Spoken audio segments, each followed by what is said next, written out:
I never thought that we would see the day where Diddy would get arrested, and I told you guys in that Maria Z interview in 2021 that no one tells on Diddy. P. Diddy. Alright? Just the same way nobody tells on Denzel Washington. People don't usually talk and stop and think about the children victims that are going through things right now as we speak, and the ones who suffered through all this bull. Here we stand once more, people. Here we stand. Another sunrise meant to drag into the light every witness who watched the darkness swallowing those glittering industry nights and stayed silent. Allison Carter, calling herself a survivor, said those gatherings were not simple VIP hangouts, but ceremonies dripping with sinister, ritualistic theater. Then she listed several famous names inside her sworn statement of truth. And one name she spoke was Denzel Washington. And guess what? There's nowhere to hide for Denzel because clips keep surfacing online where Ally repeats the charge. Listen, I know many of you will swear that Saint Denzel could never cross a line like that. So let's walk straight into the fire and you can decide for yourself. Ally Carter has spoken loudly about what she claims she endured as a victim of CT. At first, nobody believed a word she whispered because it sounded unreal. But now, with secrets cracking open, oh baby, so many of her warnings seem chillingly close to reality.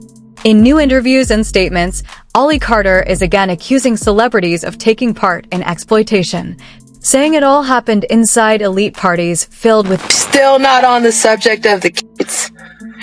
All the adults are covering this. All the adults are I left at a certain time, yet you knew children were there. You knew these parties were not okay.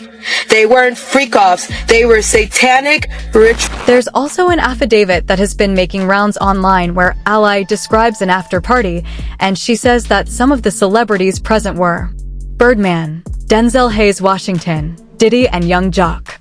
Allegedly at this party there were body cakes, which means that the people not of age would lie on a table and people would put food on them, and the partygoers would eat off their not-lawed bodies. And there were a lot of celebrities at this party. Then once everyone was searched and inside, the DJ sounded the music and the lights flashed, signaling that everyone was in and the doors were closed, and this signaled that the ritual could begin. Ally also said that that had been bought at the party were bought to be party favors. Based on what she wrote in her affidavit of truth, favors mean that she was literally set on a table and had to wait for people to come choose them. And once they were done having sex, they were placed back on the party favor table and someone else could then come and pick them out from the table and repeat the process. She then goes on to say, I had to have sex with so many people that night. I cannot remember them all. And some of the other altars hold those memories.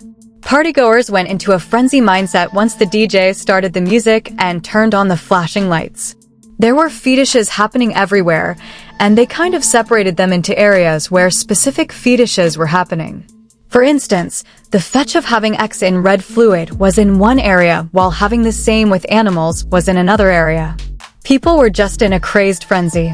When the music started, I was sitting on the party favor table. The main room was big, like a ballroom. There were outlying doors around the edges of the room. Some of the doors were shut, but you could still see the food table, the party favor table, and many other things. There were different types of parties happening in different areas of the house. Listen, when I say Ally described a nightmare, I'm not exaggerating. She recounted a night where, according to her story, a famous comic headlining the party ranted that he'd performed a full-hour set and still hadn't found anyone backstage. Ally claims he ignored every so-called rule and forced himself on her anyway, laughing like it was a joke. She says she screamed for her handler, but the room echoed with laughter, and somehow she was the one punished. She even alleged that animals were brought in and things happened that are too disturbing to repeat here. There's more, she claimed, far more, but it's overwhelming and people are told to look into it themselves. And honestly, the details sound unreal.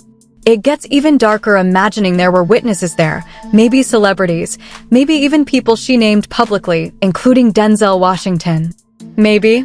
No one can confirm he was actually present at that specific event. But it is known he attended some of Diddy's parties over the years. Reports once claimed that during a 2003 party, Denzel angrily told Diddy, "You don't respect anyone," before storming out with his wife after they supposedly saw something upsetting. Yet their public friendship didn't seem to end, because they were spotted together at events afterward. Brandon T. Jackson even said Denzel once warned him to leave Hollywood parties early, telling him to get out before the devil shows up. So people keep asking, what did Denzel see that made him give that warning? Was it anything like what Ally alleges happened? Some believe parts of her story feel eerily possible, while others say her claims are too extreme and inconsistent to trust. That split has people questioning her credibility, especially when her accusations touch someone with Denzel's reputation. Many refuse to believe he could be capable of anything monstrous. Others argue he isn't the flawless icon he's been portrayed as. Old gossip columns once buzzed with cheating rumors in the 90s, exploding again in 2003 when tabloids linked him to a co-star, stories built on alleged voicemails and whispers that were never proven. Other rumors tied him to actresses or sightings with young women at restaurants, claims passed around like wildfire but never confirmed. Photos rumored to exist in 2013 were said to show him getting close with a young woman, fueling talk that his wife moved away for a time, though nothing solid was verified. Through it all, he kept his image intact. Some say that history of rumors makes it easier to imagine he knew more about certain parties than he ever admitted. Others insist gossip is not evidence. What haunts people most are Ally's most disturbing claims about abuse happening openly and powerful figures staying silent. Could anyone really witness that and do nothing? No proof answers that question. Just rumors, denials, and a storm of speculation. This entire mess leaves everyone shaken. But tell me what you think about it in the comments below.